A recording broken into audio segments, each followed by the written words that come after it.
Hoje, nós estamos pegando, gente, criança cansada, jovens cansados, adolescentes cansados. A gente não conhecia isso na nossa época, só se fosse doente, só se tivesse anemia. Eu fui conhecer cansaço depois de 20 anos. Eu jogava bola de manhã, de tarde e de noite. Não sabia o que era cansaço. Verdade. Depois é que eu comecei a sentir algumas coisas. Por quê? Não tinha o estresse que nós temos hoje. A gente tinha necessidade.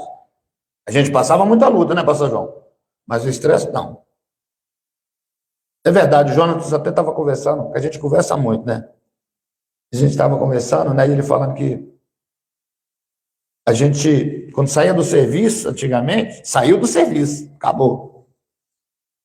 E aí era outro mundo que você vivia. Você vinha para casa. Eu mesmo não era assim no meu tempo. Saía do serviço, saía 4 horas, né? Pegava o ônibus, vinha para casa e depois só minha família. Ia brincar com o Jonas, ia brincar com a Hebe, ia estar com a Eliette, mesmo quando dava uma... E era isso. Hoje parece que as pessoas são ligadas direto. O serviço não sai dele, porque o cara já fica preocupado conforme a área que ele trabalha na meta do outro dia. É verdade.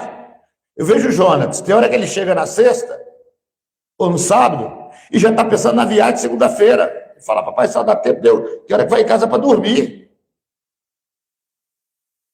Porque, infelizmente, essa é a sociedade que estamos vivendo. Só que isso não pode migrar para o sistema espiritual.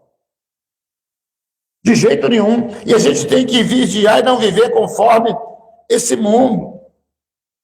Eu sempre falo que a gente tem que encurtar o quintal, diminuir o ambiente. Eu me lembro do meu avô, pai da minha mãe. Meu avô, se chegava lá, você nunca pegava ele estressado, né, pastor João? Muito difícil. Até quando ele estava estressado, ele era engraçado. Ele fazia da briga uma brincadeira. Né? Ele era muito falante, era uma pessoa muito respeitada no lugar. Você chegar lá hoje e perguntar quem foi Domingo Silva. Todo mundo sabe quem é Domingo Silva, ela já morreu há muitos anos. Foi em 78. Né? Mas todo mundo sabe quem é. Você vê que eu era criança, eu lembro bem do meu avô. E eu vejo que ele encurtou o quintal dele. Ele encurtou o quintal. Ele, antigamente, se vivia do que plantava, né? Ele já estava... Naquele tempo era velho, né? 60 para 70 anos, mais ou menos. E ele fez tudo pertinho da casa dele, assim. Não sei se dividiu, vendeu, deu as terras para os filhos e fez um quintal bem pequeno mesmo. Onde ali ele plantava um pouquinho de mandioca, tinha lá uma chácara de laranja, tinha lá um milharauzinho, bem pertinho. Né? Ele encurtou para ele não ter muita preocupação. Então você chegava, ele estava sempre em casa. Volta dele estava capinando ali, né, na beirinha ali, já idoso, mas eu vi que ele encurtou, ele distribuiu logo para os filhos, para ele ter uma qualidade de vida. E tinha. Toda vez que chegava lá, ele estava brincando, ele estava rindo, porque ele encurtou o quintal, ele diminuiu. E hoje, né, a gente precisa disso. Encurtar, tirar um pouco de obrigação, principalmente o cristão. Porque Jesus falou assim, olha, em mim tereis paz, mas nosso coração está muito no mundo, nas vaidades extremas, e aí a gente enche a cabeça de muita coisa. Alguém pode até achar que eu estou ficando velho, mas eu estou encurtando meu quintal. 50 anos para cá, eu deixei meu quintal bem pequeno, porque é que eu posso suportar. Alguém pode até falar, desistiu do ministério, mas pode falar. Eu sei que eu estou vivendo. É verdade, eu não quero chegar lá no céu antes da hora. Quase que eu fui. Uma situação que eu tive de diabetes, você pega lá meu exame, está um monte de coisa lá, está AVC, está um monte de coisa lá, tudo na cara, no olho. Porque eu quero viver muito. Mas precisou Deus ativar o sistema físico, neurológico, né? Porque é nervo, tive problema foi nos nervos, por causa da diabetes, para eu encurtar mais o meu quintal. É verdade. Por quê? Porque tem muita coisa que a gente não tem necessidade. Às vezes, se você falar para a pessoa, você não tem necessidade, você fala, não, tem que crescer, tem que crescer. Você vai para onde? Hoje, essa palavra crescer, crescer, crescer, crescer, está em todas as palestras. Você vai para onde? Você que é cristão? Se não crescer, não é de Deus. E o que é crescer para Deus? Se eu te mostrar na palavra, você vai ficar surpreso, porque diz que crescer na graça e no conhecimento do Senhor Jesus. A ordem que Deus deu para crescer é só essa. Está lá em 1 Pedro, capítulo 3. Antes crescer na graça e no conhecimento do Senhor Jesus.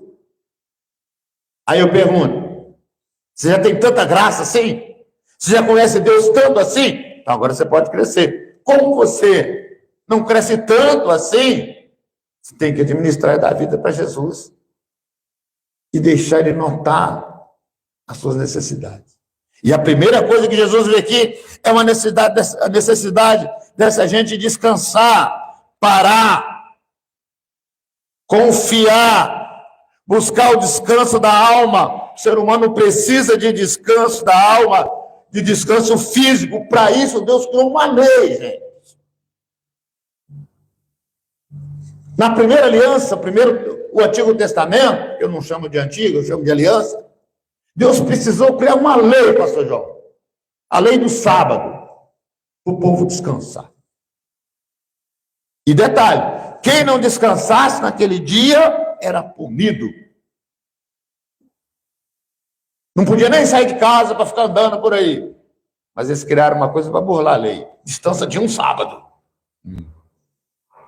Distância de um sábado. Aí criaram mais ou menos, para não descansar com a família, por causa da ansiedade. E aí Jesus fala que a gente deve colocar sobre ele toda a nossa ansiedade. Então nós temos necessidades, né, que só Deus vai notar. Por isso uma vida de oração.